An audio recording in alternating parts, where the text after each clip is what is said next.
अरे भाई ये क्या, तुम्हारी तो शक्ल ही बदल गई।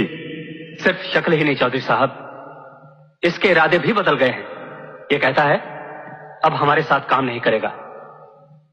क्यों भाई, क्या बात है करण?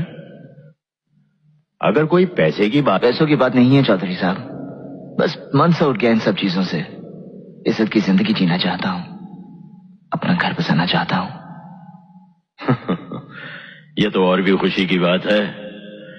धूमधाम से शादी करो, घर बसाओ, और सुनो, जिंदगी में कभी भी किसी चीज की जरूरत पड़े तो मेरे पास आना। चौधरी साहब अब किसी भी चीज की जरूरत नहीं, सब कुछ मिल गया मुझे।